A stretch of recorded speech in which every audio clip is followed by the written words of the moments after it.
दिलों को झकझोर देने वाले इस मंजर को भला कौन भूल सकता है। महामारी की मार से तड़पते मरीज, ऑक्सीजन की कमी से दम तोड़ते बीमार। बेशक कोरोना की दूसरी लहर दिनों दिन सुस्त पड़ती जा रही है, रोजाना नए मामले कम होते जा रहे हैं, लेकिन कुछ दिनों पुराना वो वक्त अब भी डराता है जब जिंदगी बचाने के लिए जरूरी दवाओं और मेडिकल उपकरणों के लिए लोग मारे मारे फिरते थे।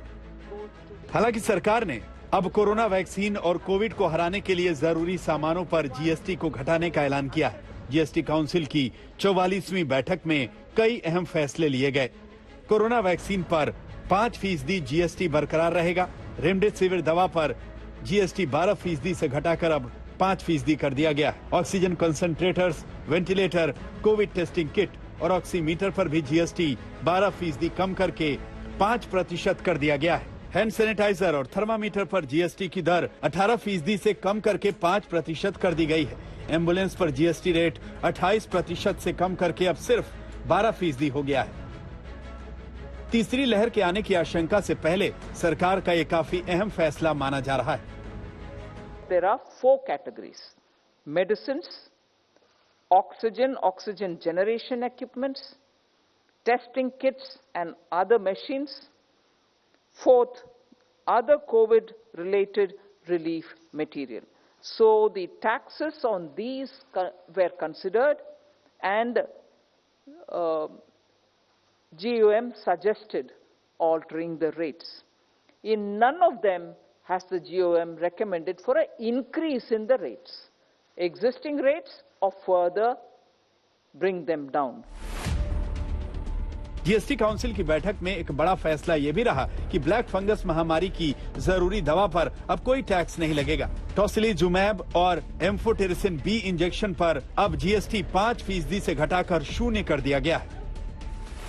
The electric furnaces which are used in the crematoriums, the GOM had recommended 12%. We, after the discussion in the council, have brought it down further to 5%. Then temperature checking equipments, the GOM recommended 18%. After discussion in the council today, we are bringing it down to 5%. And the third item, which is the ambulances, we thought even ambulances should be brought down. So the GOM's recommendation of 28 for the ambulance has been brought down to 12%. बेशक सरकार ने corona महामारी पर वार के लिए GST council की बैठक में राहत भरे फैसले लिए हैं, लेकिन इन फैसलों की टाइमिंग पर कई सवाल भी पैदा होते हैं। क्या सरकार ने जीएसटी टैक्स पर फैसला लेने में काफी देर नहीं कर दी? दूसरी लहर जब चरम पर थी, तब सरकार ने जीएसटी घटाने का राहत भरा निर्णय क्यों नहीं लिया? जब रेमडेसिविर की कीमत और कालाबाजारी आसमान पर थी, तब सरकार क्यों नहीं जागी? जब ऑक्सीजन सिलेंडर और एम्बुलेंस की मनमानी कीमत वसूली जा रही थी, तब जीएसटी काउंसिल ने आपात बैठक बुलाकर फैसला क्यों नहीं लिया? हालांकि जीएसटी घटाने के फैसले को सरकार तीसरी लहर से पहले राहत भरी तैयारियों से जोड़कर पेश कर रही है। आगे के लिए ये अच्छा भी है, लेकिन दूसरी लहर में जिन्होंने परेशानियों को झेला, उनके लिए सरकार की जवाबदेही भी कहीं न कहीं बनती है। आज तक ब्यूरो।